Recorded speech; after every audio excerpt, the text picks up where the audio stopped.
A terceira temporada de Jujutsu Kaisen terminou com uma cena memorável. Uma disputa de 3 expansões de domínio entre Yuto Kotsu, Ryu Ishigori e Takako Uro. A mulher mais bonita desse anime, logo abaixo da minha esposa, é claro. Como sabemos, expansões de domínio são o pináculo das batalhas Jujutsu. E após o final de Jujutsu Kaisen módulo, tivemos conhecimento de quase 20 expansões diferentes na obra. Cada uma com características únicas e algumas que não foram bem explicadas até hoje. É por isso que nesse vídeo 100% atualizado a gente vai conhecer em detalhes todas as expansões de domínio que existem em Jujutsu Kaisen e entender aquelas que ficaram confusas na série, como a de Dabura Karaba e o próprio Yuji Itadori. Ficou curioso? Então esqueci meu dedo. Então lembra de pegar o último dedo do Sukuna e enfiar no botão do like e conferir a sua inscrição aqui embaixo para que a gente possa continuar expandindo o domínio desse canal. Primeiramente, o que é uma expansão de domínio? Sendo possivelmente o recurso e técnica de barreira mais complexo no arsenal de feiticeiros e maldições, uma expansão é nada mais do que a projeção do domínio inato do usuário dentro de um ambiente separado formado por uma barreira usando uma quantidade abismal de energia. E o que ativa a técnica costumam ser símbolos feitos com as mãos, que remetem a conceitos budistas e de outras religiões orientais. Ao fazer isso, o usuário consegue impor restrições e regras para si e para o seu oponente, conseguindo também ampliar os conceitos de sua técnica amaldiçoada, além de gerar o efeito de um acerto garantido, que em alguns casos pode até significar a morte do seu oponente, sem chance de se defender. E quanto maiores são as restrições que você cria para si, maiores são os efeitos da sua expansão de domínio. A clássica balança de quanto maior o risco, maior o retorno. Tendo dominado então o conceito das expansões de domínio em ordem de aparição na série, primeiro temos o Santuário Malevolente do Rei das Maldições, Ryomen Sukuna, sem muitas condições, detalhes complicados ou conceitos científicos. Apenas poder bruto e lapidado. Com incríveis 200 metros de alcance máximo, essa expansão é quase um evento de extinção em pequena escala.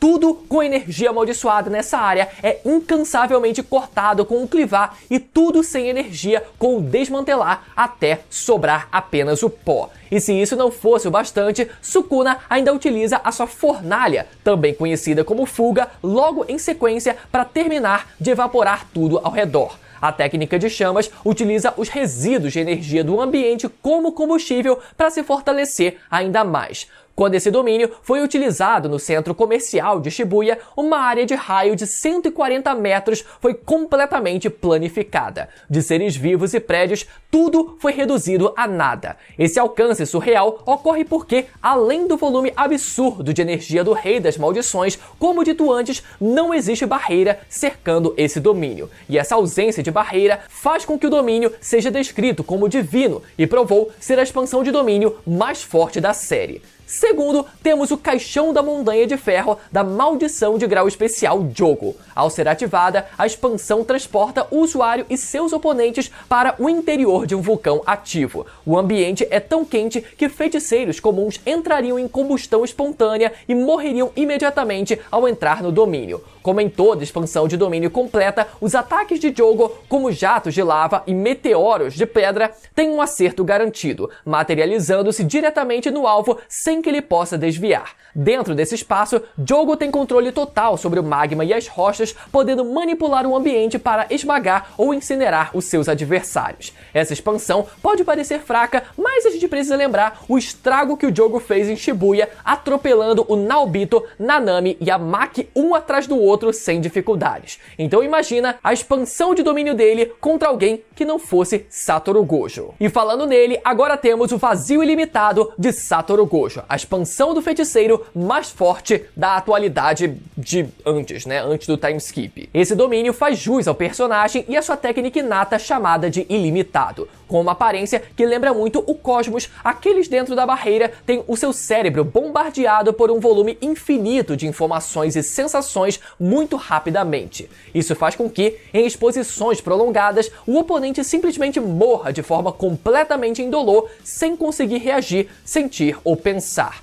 No arco de Shibuya, foi mostrado que uma exposição de 0,2 segundos à sua expansão é o suficiente para fazer com que humanos normais fiquem 2 meses em estado quase vegetativo e maldições de grau especial fiquem quase 5 minutos na mesma situação. Como o próprio Kenjaku afirma, em uma batalha de domínios, ganhar do Gojo é impensável mesmo para ele e as maldições de desastre, provavelmente devido ao fato de seu domínio ser perfeitamente refinado e sendo a provável segunda mais forte de toda a obra. E aproveitando que falamos do Gojo, vamos fazer uma menção honrosa à maldição Hanami. Como vocês se lembram bem na primeira temporada, ou talvez não se lembrem, né? Mas ela teve que cancelar a ativação do seu domínio para poder fugir devido à chegada de Satoru Gojo. E depois disso, ela nunca teve a oportunidade de expandir o domínio outra vez, tendo sido amassada contra a parede até a morte pelo Gojo no arco de Shibuya. Seguindo então para a próxima, temos o horizonte do Skanda cativante da maldição especial de desastre Dagon,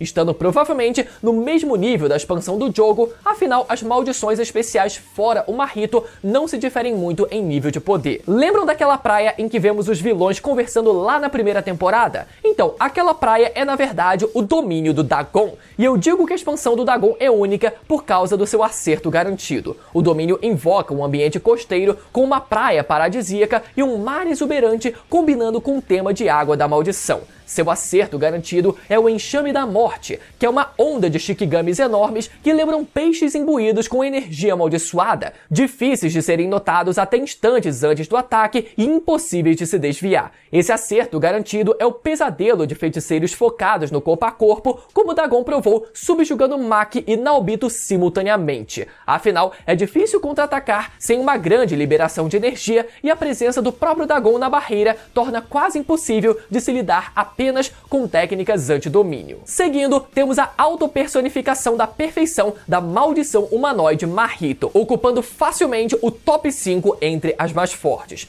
A autopersonificação da perfeição simula uma palma de mão gigantesca, fazendo com que todos dentro da barreira estejam sujeitos à transfiguração de alma. A princípio, a técnica do Mahito precisa do contato direto com o alvo, mas dentro do domínio essa restrição deixa de existir. Isso significa que qualquer indivíduo dentro do domínio está sujeito a ter a sua alma transfigurada, o que garante morte quase instantânea para os oponentes. Uma das poucas expansões hit kill, assim como a de Satoru Gojo. Se você for pego desavisado pela expansão, você tem o seu corpo transfigurado. Outro detalhe interessante é que o Mahito foi capaz de expandir o seu domínio e ativar a técnica de transfiguração quando alcançou o seu auge por apenas 0,2 segundos. Feito esse, compartilhado apenas por Satoru Gojo, mostrando uma precisão absurda. Seguindo, temos o domínio do prodígio do clã Zenin e usuário da técnica das 10 sombras, o Jardim das Sombras Quimera de Megumi Fushiguro. Infelizmente, essa expansão mal entraria no top 10 das mais fortes e o motivo é simples. Megumi não é um bom usuário de técnicas de barreira, e até hoje o Jardim das Sombras Quimera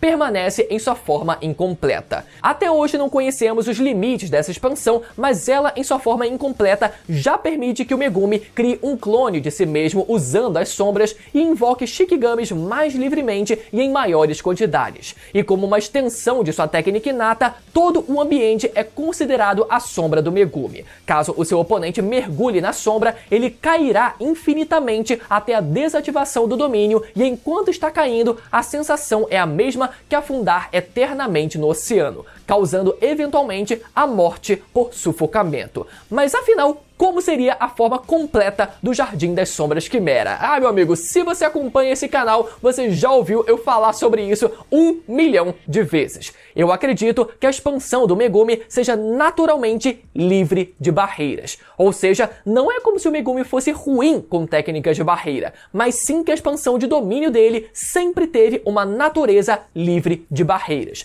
Para quem não sabe, expansões de domínio sem barreiras exigem um nível de refinamento que apenas Sukuna e Kenjaku mostraram ter na obra. nem mesmo Satoru Gojo, com todo o seu talento, foi capaz de um feito como esse. E a principal característica dessas expansões é a existência de um totem no centro, que parece servir como um pilar para que a expansão possa existir e a energia possa se expandir pelo ambiente. Isso acontece tanto no Santuário Malevolente do Sukuna, quanto na profusão uterina do Kenjaku. E coincidentemente ou não, a expansão do Megumi passou a ter exatamente essa mesma característica, um totem no centro. Isso significa que nesse tempo todo, Megumi tinha o potencial de ter uma das expansões mais poderosas de todas e igualar o seu feito ao de Sukuna e Kenjaku, dois feiticeiros milenares e os dois maiores vilões dessa história. A próxima expansão, até hoje sem nome, eu não tô falando do Itadori, que aparece na série, pertence à Maldição da Varíola, que assume a forma de um cemitério. Essa é uma técnica de barreira de grau especial que cria um cemitério, aprisionando o alvo em um caixão, soterrando-o com uma lápide e iniciando uma contagem de 3 segundos. Se o alvo não escapar, contrai uma doença fatal e morre. A maldição usou a expansão em Shibuya contra os irmãos Mei-Mei e Ui-Ui, mas foi facilmente cauterado quando Ui-Ui usou o seu domínio simples para se proteger e Mei-Mei arrebentou a lápide de dentro para fora. Definitivamente essa não entraria no top 10 na lista das mais poderosas e provavelmente vocês nem se lembram dela. Já a próxima expansão apresentada na série só foi aparecer no arco do Jogo do Abate, e é uma das expansões mais únicas e interessantes de toda a obra, a Sentença de Suicídio Forçado ou Sentença Mortal do ex-advogado Higuruma Hiromi, um prodígio comparado a Satoru Gojo. Mas como o seu domínio funciona? Quando a barreira se fecha, é formada uma espécie de tribunal, com várias guilhotinas de fundo, com o usuário e seu oponente frente a frente e o Shikigami do Higuruma sendo o juiz atrás dele. Dentro do domínio, nenhuma das partes pode usar qualquer tipo de violência a não ser a verbal. E com o comando do próprio Higuruma, um julgamento seguindo a Constituição do Japão começa. Olha só que interessante, o juiz, que dentro do domínio sabe de tudo sobre qualquer indivíduo que esteja lá dentro, apresenta uma acusação. Detalhe importante é que, para que o julgamento seja justo, o juiz não compartilha essas informações com o Higuruma, exceto por uma exceção, o chamado envelope de provas. Higuruma recebe esse envelope contendo detalhes da vida do réu e cabe ao réu se provar inocente da acusação. Como um verdadeiro julgamento, o acusado pode escolher ficar em silêncio, confessar ou negar. Ao fim desse processo, o juiz irá decidir se ele é culpado ou inocente. Caso seja culpado de um crime não grave, o oponente tem a sua técnica inata confiscada e fica incapaz de utilizá-la por um certo tempo. Caso o acusado não tenha uma técnica inata, como é o caso do Itadori, pelo menos até aquele momento da história, ele fica incapaz de usar energia amaldiçoada. E como em um julgamento real, caso o acusado não se declare culpado, ele pode pedir até 2 revisões de processo. Como eu disse anteriormente, esse domínio reflete as leis do Japão, que acarretam em um novo julgamento e, nesse caso, uma nova acusação. Já penas posteriores são mais graves e a tendência é que o Shikigami, dito ser impaciente pelo próprio advogado, opte eventualmente pela pena capital. Quando é decidido que a saída é a pena de morte, Higuruma recebe a espada do carrasco, que mata o alvo no primeiro toque e garante um fim rápido para a luta. A próxima expansão de domínio é a mais extensa e complicada de toda a obra. Sim, a do Higuruma nem chega perto disso. Temos aqui o assassinato inerte do apostador, em tradução livre, ou simplesmente apostador incansável do estudante do 3º ano, Hakari Kinji. E não, eu não tô exagerando quando eu digo que esse é o mais complicado de todos. Até o próprio autor da obra assume que exagerou um pouco, dizendo com todas as palavras que estaria tudo bem continuar e pular a explicação da técnica e simplesmente entender que quando ele acerta um jackpot, às vezes ele acerta novamente na sequência e às vezes não. É isso. Mas eu vou dar uma explicação bem breve do funcionamento desse domínio e ignorar os trilhões de detalhes pelo bem da sua sanidade e da minha também. Em resumo, essa expansão é como se fosse uma máquina de pachinko, que é um jogo de azar japonês parecido com o jogo do bicho. Hakari tem que conseguir um jackpot enquanto ele luta com o seu adversário e, caso ele consiga, é concedido a ele energia amaldiçoada infinita por 4 minutos e 11 segundos. Com isso, além de golpes brutais usando 100% da capacidade do seu corpo sem se cansar, Hakari fica virtualmente imortal, uma vez que, devido ao enorme volume de energia, seu corpo realiza a técnica reversa espontaneamente a velocidades incomparáveis, se regenerando de praticamente tudo. Ao fim desse tempo, Hakari já pode expandir novamente seu domínio e agora, já nas suas capacidades normais, tentar acertar outro jackpot e repetir o ciclo, tornando ele um personagem praticamente invencível numa batalha de resistência. E os vários detalhes que eu deixei de fora são relacionados às probabilidades de se atingir o jackpot dada X ou Y condição, mas essas coisas realmente não fazem muita diferença, a não ser que você seja um entusiasta de máquinas de pachinko, o que eu acho um pouco difícil. Então, apesar do Hakari não ser do tipo morte garantida, o seu domínio acaba sendo a sua principal ferramenta. Indo agora para um dos pináculos das expansões de domínio, temos o Palácio da Lua Ventre Temporal do antes feiticeiro Naoya Zenin, que foi morto sem o uso de energia amaldiçoada e por isso se tornou um espírito amaldiçoado vingativo e voltou para se vingar da Maki no jogo do abate. Um dos feiticeiros mais rápidos do mundo e com uma técnica inata muito forte, o primo da Maki atingiu um novo pico ao se tornar um espírito vingativo. Por mais que Naoya fosse indiscutivelmente um dos, se não o, feiticeiro de grau 1 mais forte de todos, ele ainda era um tanto preguiçoso e desperdiçava o seu potencial por causa do seu orgulho. Porém, ao retornar para matar a Maki como um espírito amaldiçoado, Naoya apresentou velocidades que superavam o Mach 3, que são 3 vezes a velocidade do som. No seu auge, como espírito amaldiçoado, ele consegue expandir o seu domínio, que tem uma das habilidades mais apelonas vistas até hoje e um dos designs mais únicos, que é uma espécie de útero com um olho no centro. Um tanto irônico, considerando que o feiticeiro em vida demonstrava ódio e desrespeito constante pelas mulheres do seu clã. Basicamente, a técnica de projeção do Naoya permite que qualquer um que ele toque tenha que seguir quaisquer movimentos que ele pensou. Caso contrário, é congelado no ar por um segundo. Peraí, mas não tem como eu adivinhar o que ele pensou? Exatamente, esse é o problema da técnica. Já o seu domínio eleva isso a outro patamar. Cada célula do corpo daqueles dentro da barreira vira alvo da técnica, ou seja, devem se movimentar de acordo com a vontade dele. E se isso parece impossível, bem, é porque é mesmo. E com esse congelamento de 1 segundo, se todas as bilhões de células atingidas pela condição ficarem desalinhadas umas das outras, isso resultaria em um dano mortal. Um acerto garantido tão absurdo que mostra a evolução quase sem limites do Naoya, que foi derrotado novamente pela Maki apenas por ser completamente imune à sua expansão de domínio. Ainda durante o jogo do abate, tivemos as expansões de domínios de Ryu Ishigori, Uro Takako e Yuki Tsukumo. Ué, mas como assim 3 personagens de uma vez? Num resumo rápido, os domínios de Yuta, Ryu e da Uro colidiram no combate na colônia de Sendai, mas logo se desfizeram. Um cenário já naturalmente muito complexo e delicado, que é o embate entre dois domínios, foi elevado a outro patamar com o encontro de um terceiro e outras variáveis externas, o que levou todo o cenário a implodir e por isso não vimos nada dessas expansões. Já quanto a Yuki Tsukumo, feiticeira de grau especial e sensei do todo, na sua luta contra o Kenjaku durante o ápice do arco do jogo do abate, foi confirmado que ela possui uma expansão de domínio, mas não usou em decorrência de um plano feito em conjunto com o mestre Tengen, ou seja, não temos nem ideia de como funcionam os domínios desses personagens. Mas ao contrário da Yuki, tivemos a apresentação do invólucro do reino ventral do maestro de quase todos os acontecimentos da história de Jujutsu Kaisen, chamado Kenjaku. Seus feitos com barreira dispensam apresentações, tendo organizado todas as regras e restrições do jogo do abate e criado diversas barreiras pelo Japão,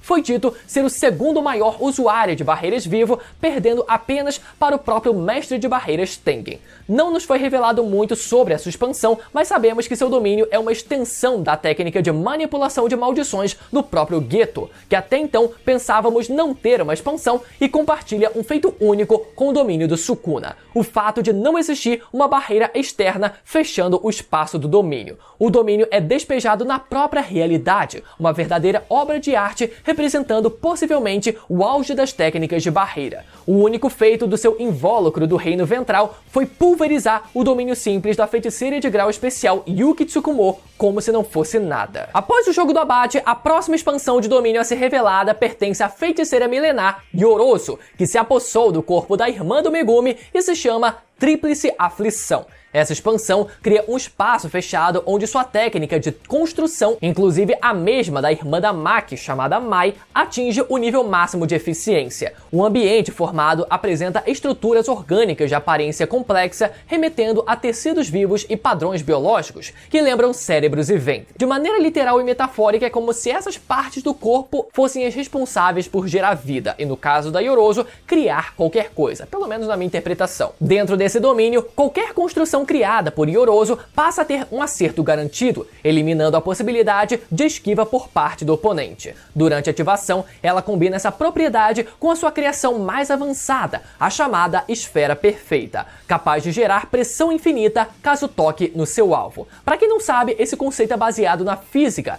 que diz que se existisse uma esfera perfeita de verdade, ela teria apenas um único ponto de contato, e esse ponto de contato geraria uma pressão infinita na superfície onde ela tocasse. No caso da Yorozu, com o acerto garantido da expansão, essa técnica se torna praticamente impossível de evitar, funcionando como um ataque direto decisivo, tendo sido necessária a interferência do Mahoraga para salvar, é claro, a vida do Sukuna. Seguindo, durante a batalha de Shinjuku, tivemos finalmente a revelação da expansão de domínio de Yuto Kotsu chamada Amor Verdadeiro Recíproco, que materializa um espaço fechado que reflete diretamente a sua técnica de cópia. O ambiente se forma como um campo amplo, repleto de estruturas em forma de cruz e incontáveis espadas espalhadas por todo o cenário, cada uma carregando uma técnica amaldiçoada que Yuta adquiriu ao longo de suas batalhas. Dentro desse domínio, ele pode empunhar qualquer uma dessas espadas e acessar a habilidade correspondente sem as limitações normais, enquanto uma dessas técnicas é escolhida para funcionar como efeito do acerto garantido do domínio, assegurando que o ataque atinja o alvo inevitavelmente. Ou seja, ele pega uma espada, descobre qual vai ser a técnica, mas a técnica ainda assim acerta o alvo de maneira inevitável. As técnicas são distribuídas de forma aleatória entre as lâminas e Yuta só descobre qual habilidade está usando no momento em que a ativa, o que adiciona uma dinâmica imprevisível ao combate.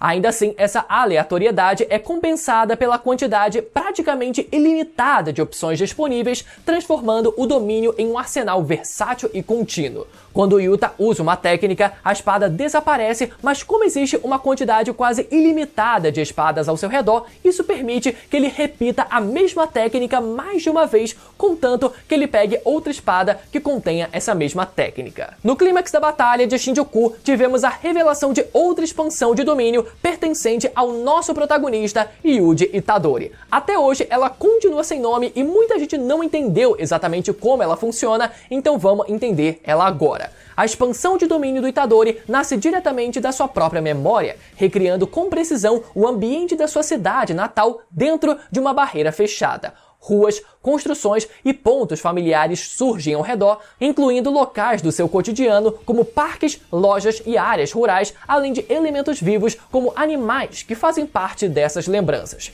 Dentro desse domínio, o efeito do acerto garantido se manifesta através de um desmantelar voltado diretamente à alma do alvo, permitindo que Itadori atinja seus oponentes sem necessidade de contato físico. Essa propriedade ignora defesas convencionais e torna o ataque inevitável enquanto o domínio estiver ativo. Mas o que muita gente não entendeu foi o seguinte: antes da técnica ativar o acerto garantido do desmantelar, Itadori parece oferecer uma última chance de redenção para o alvo, fazendo uma série de perguntas e dando a chance do alvo poder se redimir das suas ações. E caso o alvo não reconheça os próprios pecados, o desmantelar direto na alma é ativado como parte do acerto garantido da técnica. E por fim, no final de Jujutsu Kaisen módulo, tivemos o provável feiticeiro mais quebrado de todos, Dabura Carapa, e sua expansão de domínio chamada Outro Mundo Entre Luz e Escuridão, Travessia Reversa. Esse domínio cria um espaço completamente abstrato, composto por enormes estruturas geométricas e blocos de aparência sólida distribuídos de forma irregular, como se o ambiente tivesse sido fragmentado e reconstruído sem lógica aparente.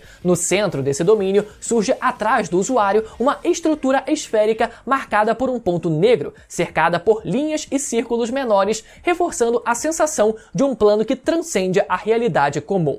Esse visual brutalista foi 100% monumento inspirado no chamado Monumento à Revolução, escultura que fica na Iugoslávia, feita em homenagem aos guerrilheiros que morreram na Segunda Guerra Mundial. Mas como Débora foi capaz de desenvolver uma expansão de domínio? No clímax do duelo entre Débora e Mahoraga, a nave espacial dos Timurianos aparece acima deles. E ao perceber a barreira de ocultação daquela nave, Débora se inspirou e aprendeu a executar técnicas de barreira da forma mais genial ou forçada possível. Isso vai da interpretação de vocês. No entanto, os efeitos desse domínio nunca chegaram a ser mostrados, já que o confronto foi interrompido quando Maru teleportou o Débora de volta para a Shimúria, encerrando assim o ritual de exorcismo do Mahoraga. Mas se eu fosse dar um palpite, eu diria que o efeito está descrito no nome da própria técnica. Travessia reversa talvez se refira ao ato de reverter o tempo. Dessa forma, Débora seria capaz de rebobinar a existência do Mahoraga até o início da sua adaptação, dando a chance perfeita dele conseguir derrotar o Shikigami e se consolidar o vencedor daquele duelo. Mas isso é só uma teoria. E com isso chegamos ao fim da nossa lista definitiva de todas as 19 expansões de domínio da série, de acordo com a ordem em que elas aparecem ao longo da obra. Ficou até o final e gostou desse vídeo, galera? Lembra, por favor, de deixar o seu like, conferir a sua inscrição para não perder os próximos vídeos. Quem sabe o seu valeu demais,